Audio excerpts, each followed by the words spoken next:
Welcome. The Leadership Lesson podcast inspires leadership growth in everyone. We have enthralling conversations with top leaders in order to provide you with life-changing lessons. My name is Caleb Nichols. I'm a speaker, a pastor, and a family man. My hope is to inspire spiritual depth and leadership growth in you. I love to sit down with leaders from a variety of fields, hear their personal stories and leadership experiences. This creates the podcast. Enjoy. Well, welcome to the podcast. This is where we talk about leadership lessons with my co-host Bradley Smith. And today we don't have a guest on, but we are going to be the guest. Welcome. So Brad's going to interview me about leadership and my journey into leadership, what it's been like, what it's like now, and what it maybe will look like in the future. So I'm going to handball over to Brad. I'll take it. He's going to ask me the tough questions. No, it's good. I think this is it's really good to discuss leadership and what it is and to think about it, even just getting ready for today. It challenged a lot of the things that I've been doing and how I've been leading and stuff. So I'm firstly keen to hear, what is leadership? How would you define leadership?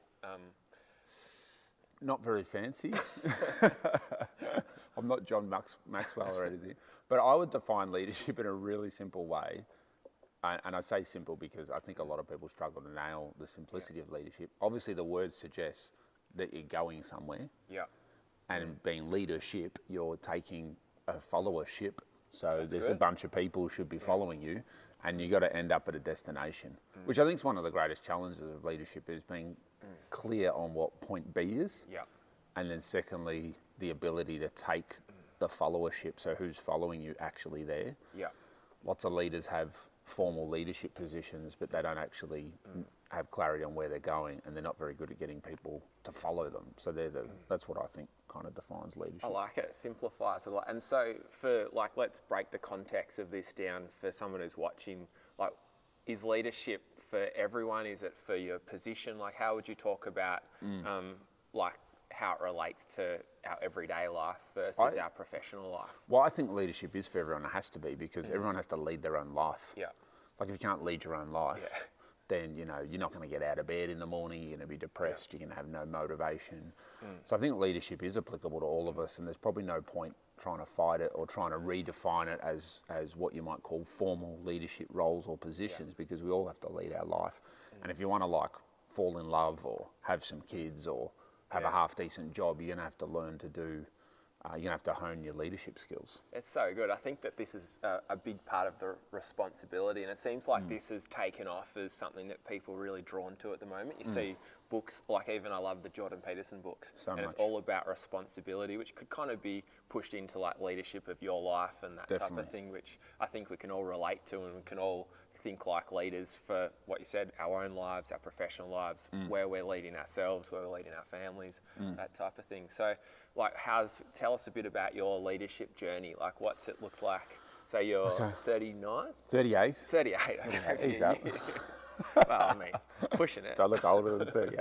It depends how good your leadership journey's been. The last 2 years have aged me. That's a good sign of wisdom coming. Is it? Okay. I reckon. So I'm 38, so I lead myself, obviously. I lead in my home, definitely. I've got a wife, got 4 kids. Yeah. And that requires a unique leadership. And I think in the home, your home is a unique challenge, because it's easy to retreat in your own home, but to step up when you don't get paid for it and no one's watching, and it's just you and your kids and your wife in that kind of private place. I think it's a real challenge of a leader. That's integrity, isn't it? To step up and lead well when it doesn't earn you a paycheck, or it's not going to earn you any accolades. It's just you in your house with your kids. But the proof is in the pudding, because your kids are going to turn out some way, and you're going to have a huge impact on that. Yes, I've got the wife, got 4 kids. That's a big ship to lead. It is. And then I probably lead on 2 other fronts mainly. So in the church, where we're sitting right now. So I've been a pastor since I was 24. 24, so I'm 38 now, so almost 15 years. Wow.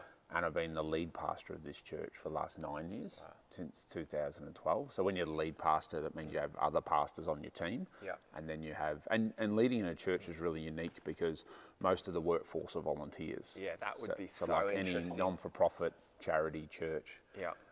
It's a very unique style of leadership because there's no dollars that you're pulling on people's motivation. Yeah. You're just pulling on really the mission that people believe in, the mission of the church and want to get behind it and therefore want to give their time. Yeah. So that's that really interests me.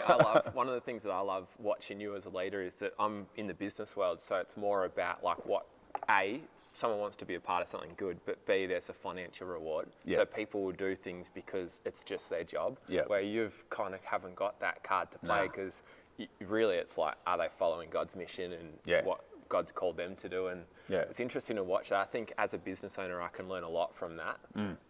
Just because there's an extra gear when you can get someone to do what they're called to 100%. do, or not even get someone to do it, but help them to find a position that allows them to flourish in what they're called to do. Definitely. And I love watching you do that here at the church, and it looks challenging at times. Sure.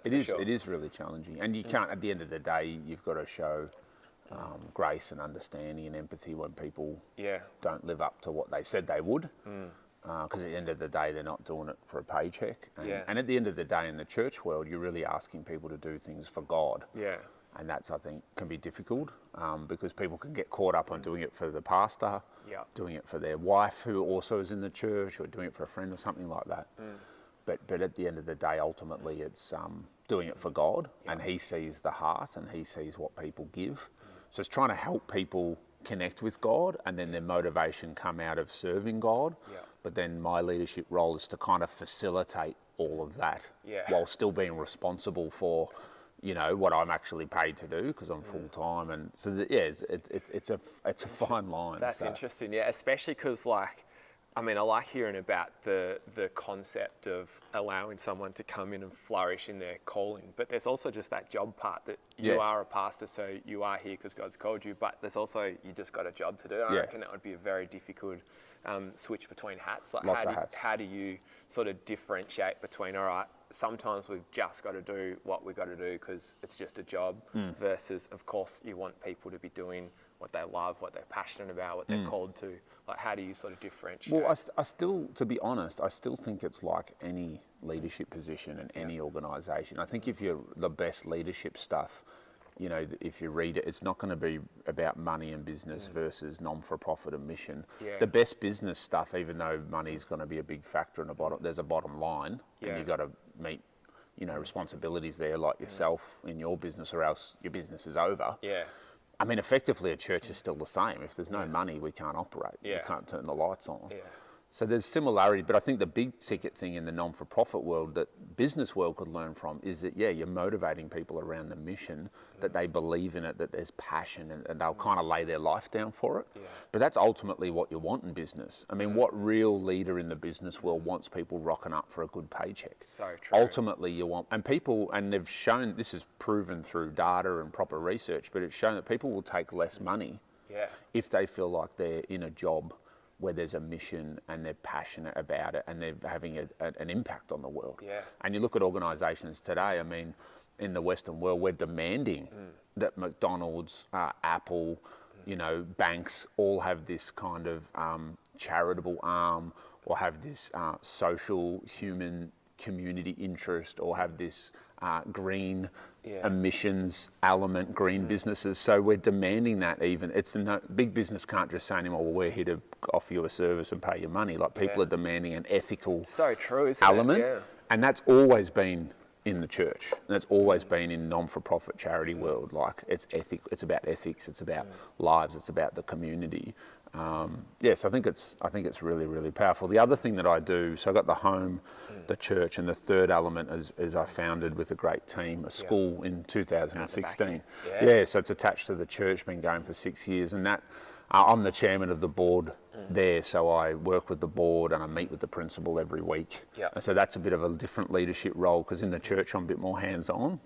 Where in the school it's very much governance, strategic oversight, like you do with governance, and then you work with the principal, but they run the day-to-day and lead the actual school. So I'm interested to ask about that, because one of the questions I had for you is that I've seen you here, like, you're highly talented as a preacher, so you kind of lead, from what I see, you lead a lot of the church stuff around you're a star player or the star player on a Sunday. Oh, thanks, mate. You're up there too. yeah, but you're in the forward. It's like you're in the forward pocket, but I'm like the goal kicker. I'll take Scottie Pippen. You can take Jordan. I love it. No, but it's true. Like, I don't know about that, podcast listeners. Yeah, I don't know about me, but Scottie Pippen. But it's true though. Like, you're very much like, you've got a great gift and grace here and a skill, and you are a key. Like, without you on a Sunday, it's very different. And most churches are like that. You've got to be the key guy because it's not big enough to have a bunch of key guys. But then on Monday to Friday, there's the school here, which is totally different. You're not even really a part of the. You're not even on the playing field, really. I'm guessing. Like, what's the differences you've seen in leadership styles from yourself? Like, what's your natural leading style, and what have you had to develop as you've gone from star player to governor? Well, that's a super question. Yeah, because you're spot on. Like, in the church, it is a lot more hands-on, and like, especially on a Sunday, I'm the main face you're going to see. So it's a lot of pressure in that sense, because it's a real honour that people would come and listen to you speak. Like, every week, there's a couple of hundred people that'll come and listen to me say something for 40 minutes. Yeah. Like, and give me their time. Yeah. And ultimately they're really giving it to God, but like, I treat that, with a lot of respect, and I prepare a lot, and I make sure I do my absolute best and work on my skill, because I want to help them connect with God, and I want to honour their time. And then during the week with the church, I'm a lot more hands-on and a lot more preparing for the weekend, things like that. In the school, what I've had to learn is, because definitely my strengths are in taking responsibility, leading from the front, making things happen. There's a Gallup Strengths Finder test I did a few years ago, and it looks at good process, that 32 strengths. So you've done it. Yeah, and it's really good. And responsibility was number one for me. So that was a real eye-opener. I was like, okay, I need to make sure I'm doing things where someone needs to take responsibility, because that's what I'm going to be naturally good at. That's interesting. And so, but with the school, I've had to learn to take responsibility without being hands-on. Yeah, okay. So that's been a real challenge. So I've had to learn to sit back and work with the principal, and more focus on building the relationship with the principal, having high levels of trust, creating a space where he can talk, because he's the leader of the school and he doesn't have a lot of people to talk to. So he needs to be free to talk, and how's he really going with the job. And so that requires friendship and trust. But then I have, I founded the school, so I have a strategy in mind, a mission in mind, but I've had to learn that I can't do this one hands-on, because that's not how a school works. I can't go in there. If I did that the way that I lead in the church, I'd become like a bit of a controlling tyrant. Because I'd be saying to the principal in every meeting, do this, and I saw a kid in the playground and he did this, and I noticed what's happening with, and you just would get too involved, and then he would leave, because he wouldn't be a principal, which is a significant leadership role. Really, he would be forced to be a yes man. And so I've had to really approach that totally different, more from a relational, trusting way. And then, as you do with governance, you've got to set up strategic parameters that the principal and the staff can run within. What does that look like? Well, they use their creativity to execute. But then, as a board and a chairman, you set up the parameters, and I suppose you're really holding the principal to the mission. And really putting things in place to avoid mission drift. That's so good. That's really what you're doing. So you're saying, obviously, a big part of your leadership skill is getting people on mission. That's I think so. That's the point of church and really leadership. But the thing that I'm interested to dig into is like these parameters, because I think it's a difficult thing that I face, and I'm sure everyone faces, is giving people, when you're leading someone somewhere, giving them the freedom to express and to fulfill their call, but at the same time as like have the boundaries of we're going somewhere. So how do those boundaries look for you? Like, how do you communicate them to your team? How do you hold your team accountable to it? How do you make sure people bounce off the boundaries that we're set as an organisation? Well, I think they need to be really clearly articulated. So I've always been really big on policies and having position descriptions and that, which in the church world is when, no one ever taught me to do that, and that was never really... I can vouch for that. It's really structured. Probably respected or honoured even in the church. And so I really brought that in 10 plus years ago, even before I was a senior pastor. So I think that's being fair, because you've got to put things on paper. If you don't put things on paper, there's too much room for miscommunication. And yes, we hate paper and policies, and no one likes that stuff, but you've got to be fair, and you've got to find a way, I think, to do it that's not taxing. Yeah. You don't need to have paper that's, 10, 15 pages all the time, but at least having one page is what's your job description. We even do that for volunteers here, have a brief job description. So I think getting the strategy on paper, I think that's the first thing. There's got to be it written in black and white and everyone agreeing that the words on the page are what I thought I was doing and what I thought the mission was. That's great, yeah. That's really important. Then I think, secondly, part of the parameters is you've just got to set up a scoreboard, which is a real challenge, but you've got to have, as a scoreboard is in a sporting game, it's got to be simple. It's got to have a few numbers on it. Yeah. Like, you watch the footy, the AFL, yeah. and you see goals, behinds, and the total score. So the scoreboard is very brief. You're going to see the time of the game as well. So you've only got to have 4 or 5 bits of information in a scoreboard. So you can't have statistics overloading you, but you've got to have something that winning looks like this. So when we kick a goal as an organisation, we get a score on the scoreboard. So interesting. I love hearing a church leader talk about a scoreboard. Because it's so important. Well, everyone wants to win. Yeah. It doesn't matter if you're non-for-profit or business or whatever, you want to win, and winning is about the mission and kicking goals to get to the mission.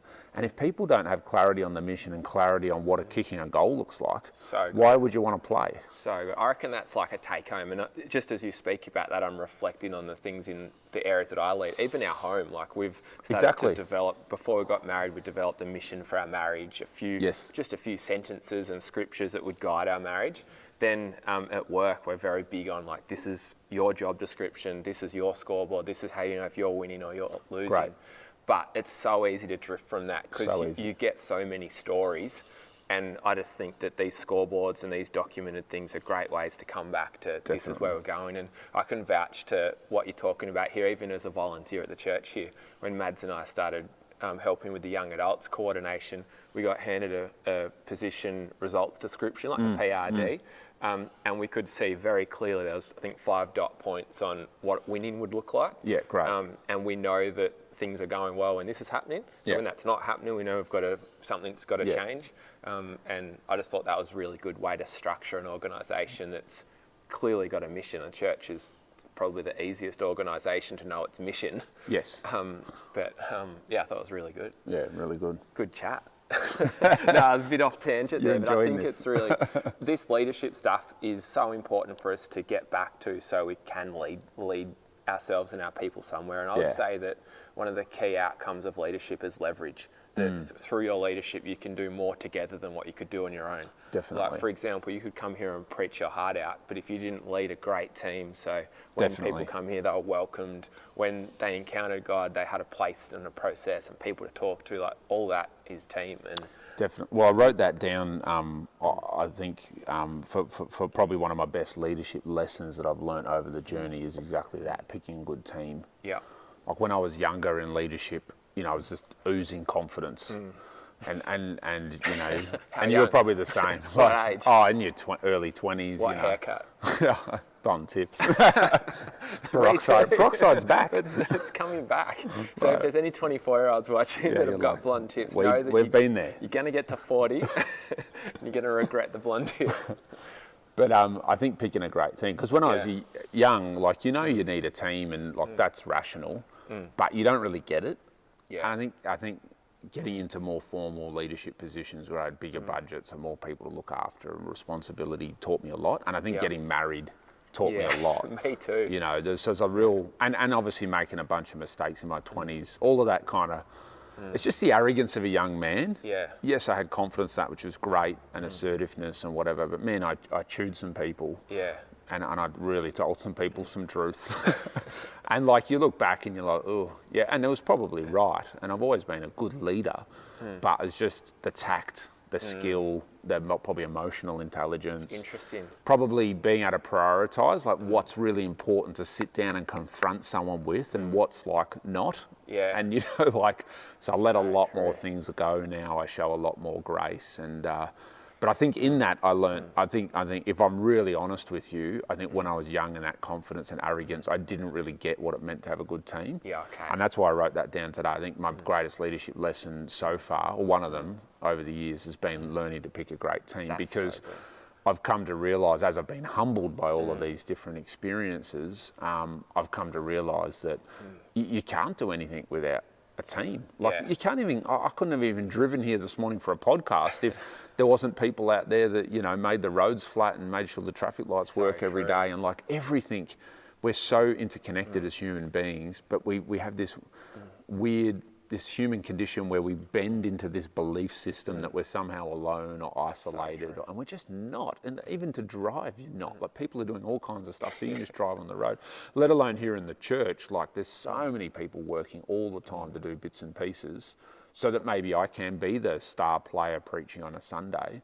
And getting that team right means that you are aware of your weaknesses. Because picking a good team means that you pick people, they're gonna allow you to do your strengths, so I can focus on my strengths, and that are gonna do the jobs where you're weak, because they're strong in those areas. And I think that's the real key. And so what's the, like, I love that concept. I think it's so important. I reckon a lot of people have heard that stuff. How are you making sure that it gets executed? So how are you first identifying your strengths and weaknesses, and then how do you decide on the core team to build around that?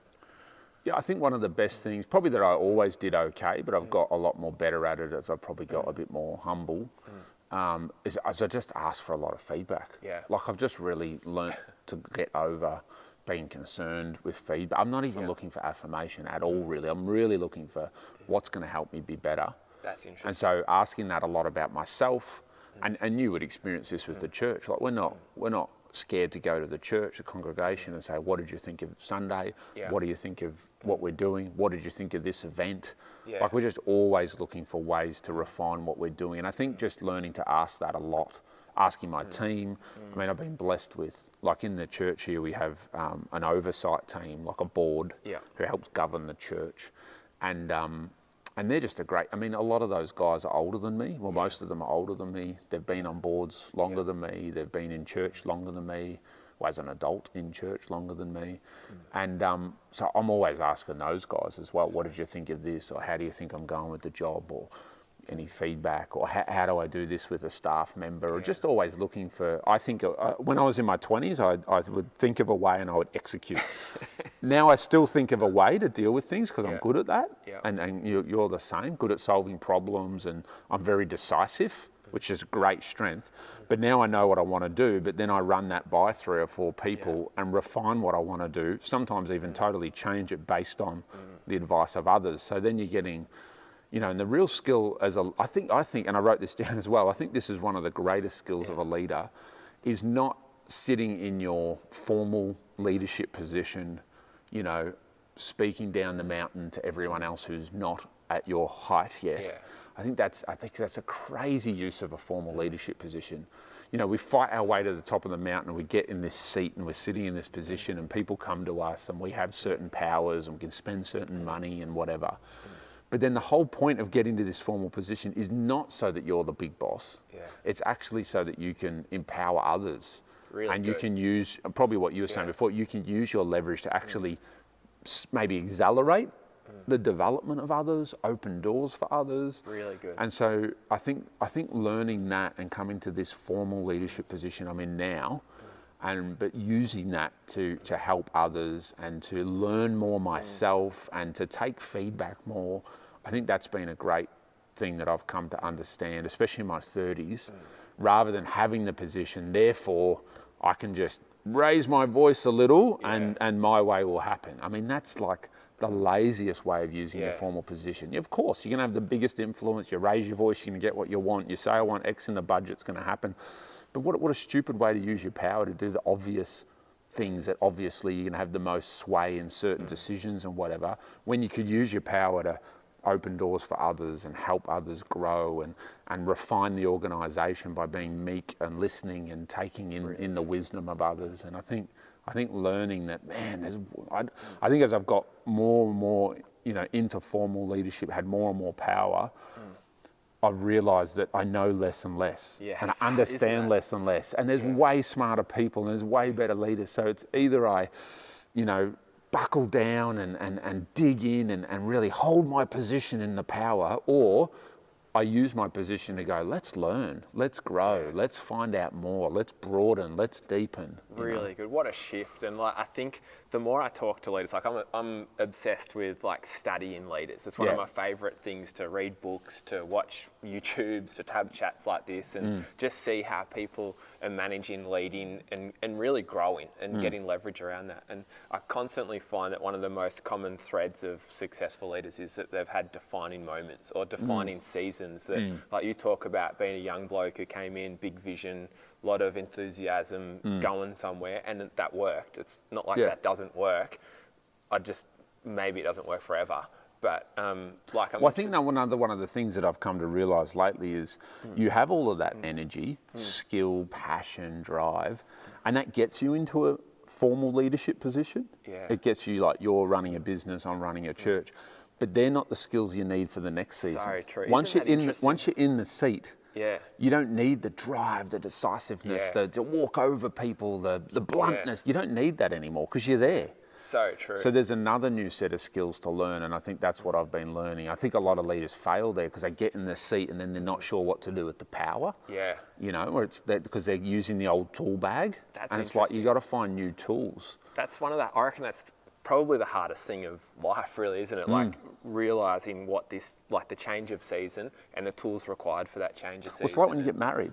Yeah, all the skills you need to, like, fall in love and find a girl and sweep her off your feet, they're not really the skills you need to be a dad, to be a husband, to raise a family. So like true. There's another set of skills. Yeah. Like your wife after a few years is like, I don't really need Romeo anymore. Like I need responsible. I need food on the table. Brad just like calling me every day to convince me to be his girlfriend. Well, that's it. And it's so true though, isn't it? That would be weird. Yeah. Because you want maturity in the relationship and you want the man or the woman to find a new set of skills for the next season of parenting and doing 5, 10, 15 years together. So what can you give us a summary of like your defining moments or seasons that have shifted that? Like you've obviously had a big change of vision, or really but your tool bag as a leader has changed a lot. Like what defined that? How did that come to be? I think the first defining moment for me was probably at 24. Yeah. So that's when you became a pastor? That's kind of when I became a pastor, around that age. So I was studying exercise science at university, and I've got a degree in that. And that was my passion, sports and training athletes and all of that. And I was a leader in the church, a volunteer leader with young people, youth ministry and things like that, which is a pretty typical pathway for a young person in a church. And the great thing about churches or organisation where there is volunteers, one of the amazing strengths is there's always, if it's a healthy church, there's always a great pathway for leadership development. That's interesting. You see on like Australian Idol and these things, like half the people on there are Christians. Yeah. Because churches provide opportunities to play in bands every week and to sing, and you just don't get that in other places in the community. Yeah. Like as a young guy, I was already preaching when I was a teenager. Like, where do you get opportunities to do public speaking when you're young, maybe at high school? But so you have these, so if you want to, and I wanted to, like there were all these leadership opportunities and I just grew with it, and people were gracious enough to give me a go. But then it was at 24, like I actually really felt God say to me to be a leader. Yeah. So it went from like, I love this, I want to give it a go, I like the responsibility and I like trying to preach, and I'm 22, 23. And then I really felt God say, this is going to be what you do with your life. Wow. Like be a leader in the church. Wow. And I was like, so that was a defining moment for me, because it went from volunteering and helping to taking ownership and feeling like now it wasn't just God would like me to, it was God saying, you need to do this, and if I didn't, I would be disobeying God. Did that shift? Oh, totally changed me. Your responsibility side? Oh, huge, massive. All of that. And I think that's a real lesson for everyone. I think, so many people work a job, but if you find a calling, it just totally changes your mindset. So many people go to work and help out a business and take their paycheck because, I gave my time and they give me money. But if you can turn your job and what you're doing as a career into a calling, then you're going to be more satisfied at work. You're going to work harder on your skills. You're going to listen to feedback, because this is my calling, and every day I'm refining the purpose of my life you know, and what I'm doing and who I am and where I'm going, what I'm contributing to the world. I'm chipping away at that every day and refining my skills. I'm getting better. I'm finding more purpose and meaning. Where if it's over here and it's a job, it's contentious and I'm fighting with my boss and they give me some money and I take some of my time away, and it's like this very low level kind of attrition fight, and you get worn out. So can I ask you a question on this? Because this is something that I think about a lot, because people look at my position and say that I have my own business. It's in motorcycling, which is my greatest passion. How awesome is that, to do something you love every day? But then I go to my office at 8 a.m. and it's a real struggle to get out on time, and all day I do spreadsheets. And I'm not passionate Which is not about you. spreadsheets. No, that's not Brad Smith. I do spreadsheets, I do emailing, I'm recruiting team members. I'm not doing motorcycling. I could be selling dishwashers, but my function would be exactly the same. But I find great meaning in that. I believe that my business is my platform for me to express my calling and to become the man being called to be. And I do love motorcycles, and I do love my customers and my team and the challenge of going somewhere. But I'm constantly thinking for my team, like the person who comes in to do the accounts every day. I don't think too many people in your normal middle class Australia are saying my job is my absolute calling. Nah. So it's a big problem. How do you reconcile that as someone who's, or even just for me as a business owner, but even just your middle class Aussie who goes to work to do a job that, if they really stopped and thought about it, is not a passion, but they've got to do it. That's just a nice tangent. It's a massive, I think it's a real problem. Yeah. Well, okay, so let's peel it back a bit. One massive problem we have in our country is there's just so many options. So true. So the wealthier a country becomes, the more options everyone has. And we all know, again, this has been researched psychologically, humans don't do well with options. If there's 3 options, we're a lot more decisive. That when there's 10, 15, 20... That's a great revelation, we can't choose. And right now you could, you could go get trained, you could change your career, you could do anything. Well, guys our age are still working out what they want to do at uni. Like, that's become normal to, like, not leave your parents' home to 35, to start uni at 29. Yeah. Because we live in such a wealthy country that you're not forced to, like, you lived 50, 100 years ago. It's like, you're 16, 15, you're working. Like, my father-in-law is almost 70, and he grew up in country Victoria. Yeah. Like, he didn't finish high school. Like, he was working at 14. He was out in it. So he was in it. You had to be, or didn't eat. So, like, now it's like, you're going to eat, you're going to have your Nike shoes, you're going to do it. So I think, one, there's too many options. So people, I think my first thing that I say to young people is just choose something. Yeah. God doesn't care what you do at uni, just cares, like, you go to uni, you get a job. Just choose it. You're always going to be able to jump left, jump right, you know, retrain, do a second degree, but you've got to get moving. And a lot of people struggle because they think motivation is something that magically comes from outside, when motivation actually comes from the inside. And you only get motivated when you start doing. Like, you know, when you go to the gym, no one wants to go to the gym. But by the end of it, you're like, man, that was so good. The endorphins are pumping. Motivation to go back is there because you actually did it. And so it's the same with a career or something. You've actually got to go to uni or get a trade or work at it, chip away at it for 3 or 4 years, and motivation will come. You will find that there's areas in your industry you never knew existed, or there's jobs you could do that you never knew existed. Like, you don't know everything, but you only know by getting in the industry. Yeah, so true. We got all these young people sitting there at 30 going, I don't know what I want to do, because they're all concerned with the end job that they're going to end up at. But they're too young to get it, and they're too ignorant about how the world works, that you got to do the journey. And you don't even, and I think the other thing I would say as well is self-awareness. Like, how do you know what to do, or what's going to fill your tank, what's your career, if you don't even know really who you are, how you work? And a lot of people lack, you know, self-awareness. What are my strengths, weaknesses? What am I good at? That people have blind spots. People have this story about their life running, which isn't even really true. And again, you don't get self-awareness until you have a boss. So or true. you're in a team at work and you realise, well, I was the smartest kid in my high school, but I'm not the smartest kid in this workplace. What am I good at? And a lot of self-awareness comes in being out there, being in the game, doing stuff. You know, just if you want to be a professional, go get a job in your 20s and just in the city and just work 50, 60 hours a week.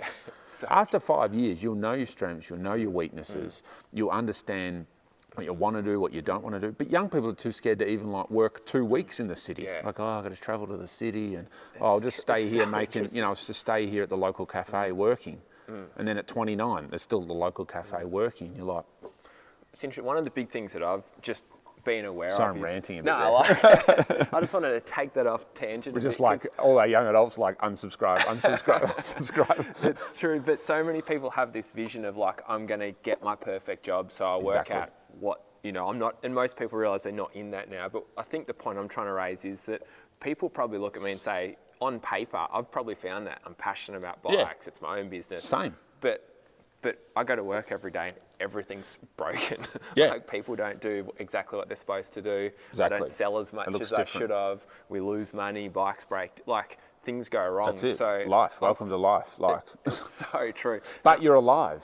That's the bit. Like you're on an adventure. That's exactly. And there's a lot of crap to deal with, but at least you're in there. So true. And the more that we know who we are, the more we can come in and say, it's not what we do as much as who we do it as and how we go about doing it. And love it. I think that's the real leadership point for me, is that no matter what your job is, like, let's not get tripped over on we don't have our dream jobs, because kind of who does?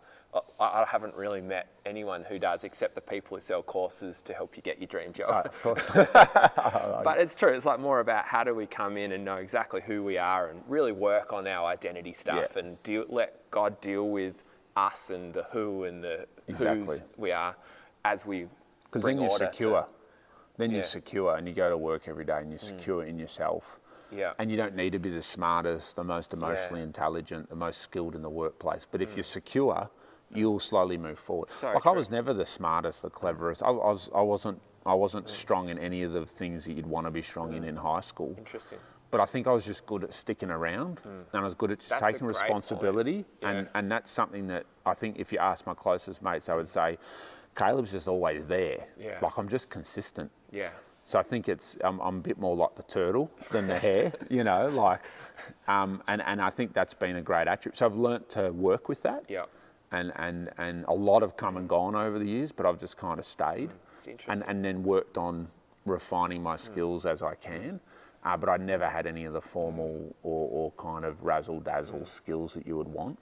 Yeah. But in some ways, I look back and I'm probably happy with that. The smartest kids that were in my high school, like most of them haven't done much. It's interesting, with their life. It's almost like it's irrelevant to outcomes. It is but when you're 16, like it seems really important to get A's at school, but then you just, again, self-awareness comes, you hopefully mature and you realise, wow, there's a lot more to the game than just formal English and maths at 17 at school. I think the more we talk about this stuff, the more you realise that leadership really has nothing to do with position. Yes, people have positions in an organisation or structure to be the head of an organisation, but really every one of us has the opportunity to lead. Like as a volunteer of this church, I hope to come here and lead whatever I can, if it's the person. Well, it's a crazy scenario, Brad, because in this church, you could go from nothing, walk in on a Sunday, and within a year, you could be in an amazing leadership position with a budget and people under you and that. Yeah. Like, that's the great thing with a church world, is if you've got the right heart, the right character, and a little bit of skill, like you can get involved.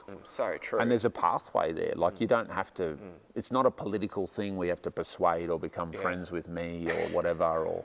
You don't need to get paid, so the money factor's taken out of it, but you could be doing something significant, changing lives, be in a position of authority, you could have a budget to spend. It's amazing, and that pathway's there for people, but it's not, that sounds really easy, but it's not that easy. And people struggle and they don't want to lead and they're afraid and, it's interesting. So I think taking from that, like really it comes down to leadership's an opportunity and it's almost a mindset or a state that we get to operate out of. Like if you're just going to start to take more leadership the thing is whether you think you're a leader or not, you are. That's a good point. Because everyone's going somewhere. That's a great point. And that's leadership. Yeah. So you're either going to go somewhere that you choose and try to get to, or you're going to go somewhere that you didn't and you wake up one day and you just are somewhere. Yeah. Mate, chuck that on the start of the podcast. That's the bumper sticker. So you're leading every moment. Interesting. Whether you embrace it or not, whether you believe it or not, and that's the crazy. So you're better off embracing it, learning how to do it, articulating, your point B, getting some help. Really good. I think that's inspiring because we can all do that today. Like we can all start to write our vision of how we're going to lead ourselves, how we're going to lead our families, how we're going to lead in whatever organisation we're a part of. Even if you're the least of whatever, like on the organisational chart, leadership starts 100% with you, not your position. I like that. That's how I really came into leadership at 18. I was out of high school and I just started helping with our youth group. And I said, I'm going to rock up every Friday night. I literally remember saying to myself, I'll rock up every Friday night and just help stand, observe, empty the bins at the end of the night, help some teenagers out. What a great That's honestly where I started, and that was my attitude, was just I want to be around it. I had a great mentor who was running the youth group and I really loved him, and so part of it was that. And it just started from there. Awesome. And then just everything opened before me from there. But it's because I was actually out on a Friday night trying to help someone that then things opened. And a lot of when I say things opened before me, a lot of that was just in my own heart. Like, oh, I like this. Oh, I could do this. Like, it was just doors open within me. But it would have never happened if I was sitting at home on the couch going, I wish I could stand on a stage, or, I wish someone listened to me. I know some stuff, like a lot of people, you're the couch expert. So true. Just sitting at home telling everyone what's wrong with the world, but you're not out there. Like, I'm happy for people like in our own church even to criticise something if they're in the game, if they're helping, if they're leading. But don't sit in the back row of the church and you never lift a finger to help. And then you think you've got a position to criticise, because that's not leadership. Anyone can be a critic. So true. So I'm interested to know, like, who are some of the key people that have helped you refine what leadership is, and like mentors? Jesus. Actually, one of my questions I wanted to ask. The greatest leader of all time. Are we allowed to talk about point, Jesus? I don't know how long we've been going. We've got to this point to get to Maybe we need to bring it home. We do. So tell me firstly about that. I wanted to ask about what it is you want to be serious a Christian about that? leader. Okay. I want to know what it is to be. I hear you talk about servant-based leadership. I don't know, you can put the bumper sticker on it, but I'm interested to hear what it is. What's the difference between, what is it to be a Christian leader? Yeah, Christian leadership's hard. Yeah. Yeah. So when Jesus, came, so we believe Jesus is the Son of God and came to the earth about 2,000 years ago. Yeah.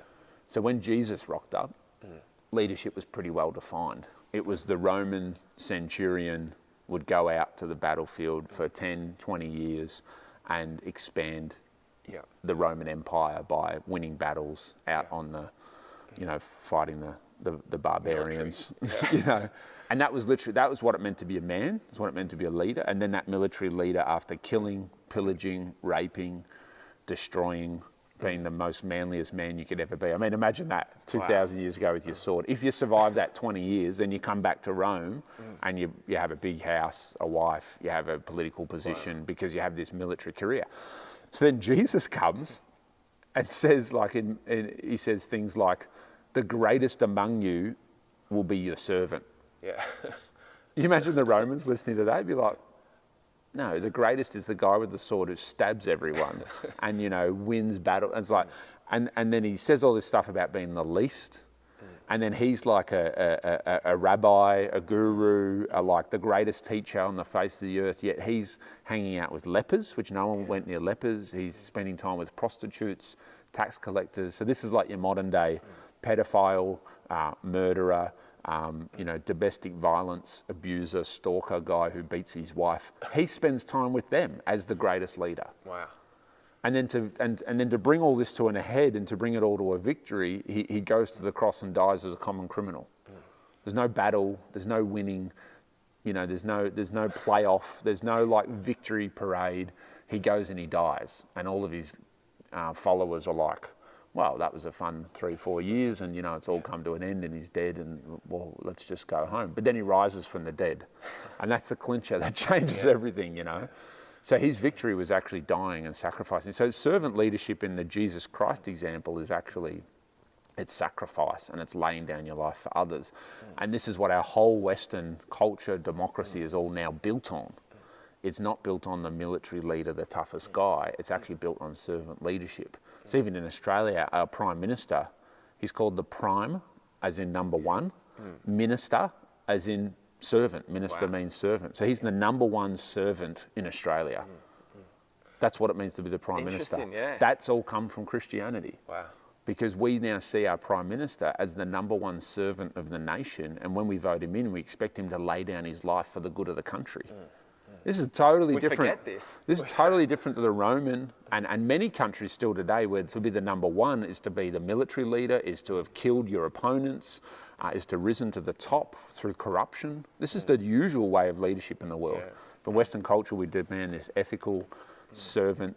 You know, I think Scott Morrison, our Prime Minister, gets paid like $400,000 a year to run the country. It's not much it's when ridiculous. you're in the grand scheme of... It's ridiculous. He should be paid millions.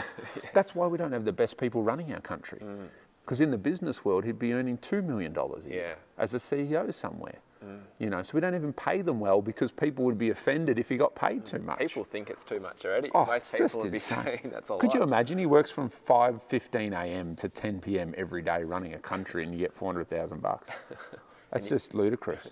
But I think that's and so when you follow Jesus, leadership becomes simply about sacrifice and laying down your life for people, and that requires you to grow up a lot, to be very mature, to be very resilient, to be very thick-skinned, and to have your eye on the goal and the mission and not on people's happiness and feelings, because it's a life of sacrifice and service. Really good. And by that, people's feelings will be affected anyway. Yeah. Because they're not the number one. And I've seen that a lot here. The more you touch someone's heart and help them to serve and step into Christ-like ministry, the more their emotions change and line up to that anyway. Yeah, exactly. It's really interesting. No, it's good to see. And when you're a leader in the church, you're always a leader.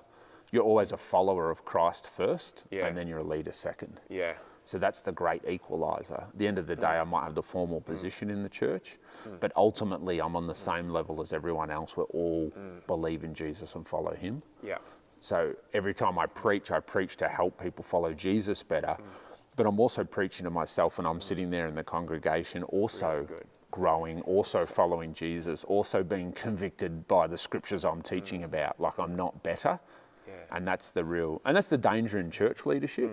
The pastor, the priest, you know, the rabbi can drift into this thing where they think they know better because they're the expert on the scriptures and whatever, and therefore they lead from a position of an authoritarian position, where Jesus always led from behind, at the bottom, the last. It's interesting because even here, like, you've started to ask us not to call you Pastor Caleb on a Sunday, because you said that somehow that subconsciously tells someone that you've got some special anointing that they don't have. And that's the first time I've really heard that I'm pretty new to church anyway, but like I thought that was really interesting. And it's true, you're trying to say with everything that you do that we have access to the same Christ. And he's alive, the same Christ is alive in you, me, and the person at home. And exactly. I'm trying to do that at work as well, to be a Christ-like leader, to have him at the centre, and to be a servant-based leader, which is really difficult for me. Really difficult. Like, especially in business world, we're there firstly, we've got to make sure that we deliver a result to our customers so we can drive a profit. And out of that, I want to see my people flourish. And I think the more that I put my eyes on Christ, the more he leads me in his ways. And 100%. I've learned a lot from watching you lead your team here in the church and learning more about Christ himself to take into my workplace. And really good. It's helped me massively. So I love watching that. And really good. I love like chatting. And is there any parting shots? No, I think the big takeaway for me, just as we've talked, is interesting. I just think everyone is a leader, and that's what part of what we're trying to do with this podcast. Yeah. Yes, there's formal leadership. Yes, there's leading in your home as a parent or whatever. But I think everything starts with leading yourself well, and I think that's probably the take home. Is that's the mindset shift. You know, don't fight leadership, fight responsibility, fight going on a mission, an adventure to somewhere. Embrace that as life. And look at yourself as a leader, even if that's just leading your own life. And then come back and if you want to start, if you're at the starting point, just lead yourself well by doing a budget for your money, by organising your time, by articulating where you want to go and going after that, even though you know you're going to have heaps of problems to solve along the way. Just control what you can control. That's the first step of leadership within your own world. And then once you can control this, people will start to say, hey, can you control this out here? Can you control this over there? And then that's where leadership begins to flow beyond yourself. You'll find a woman who says, hey, you know, or a guy that wants to marry you or be with you because it's like, hey, I see, I can trust your leadership in love, in a relationship, in a home, to raise a family, because I can see you can actually lead your life. You know, a lot of people want love, but they don't want to organise their own life. Yeah, so true. And it's like, I mean, especially for a woman, like my wife's a very clever woman, and she would have never come near me if I couldn't even organise myself. You know, because who wants to marry someone who can't lead themselves? My wife's the same. She's so organised and so intelligent, and I had to sort myself out. That's it. But that's what, I mean, a true relationship, I really had to sort myself out too, as did my wife, to get married. Because you realise, man, to lead at this next level as husband, as wife, is going to take, you know, growing up and being a better, and then to lead as mum and as dad is another level too. And then to lead in a church, to lead in business, that's another level. But at least start with what you can control. And then people will start to give you problems they can't control, and you get a chance to try and work them out and take some people somewhere. Really good. I think if you've listened this far, the big take home and encouragement from me, I'm going to do this myself. Mads and I try and do this we're doing 12-week goals at the moment. Great. So at the end of 12 weeks we review, and I love that. The big thing that I've taken from just our chats, even on this podcast, has been to document that vision and to document that scoreboard, so we can see if we're winning or losing based on where we believe we're being called to be. And, really good. Yeah, I just encourage you guys, if you're at home watching along, I'd love to see in the comments or send us a message personally if you document sort of almost like your own PRD for your job, like what's for your life, like what's your vision, where you're going, what's the scoreboard, to be able to see if you're on track. I think anyone who has those two things in place, the probability of them heading in the direction of their calling is so much higher. And 100%. I love it. So awesome. Really good, mate. Mate, thank you. Thank you very much. Well done. Thanks for listening, guys. I'm going to interview you soon. I trust you were impacted by that Leadership Lessons podcast. I would love to hear your thoughts about today's podcast. Please comment down below, and please review the podcast and share it with a friend. Doing this inspires us and helps others to find the podcast. See you next time.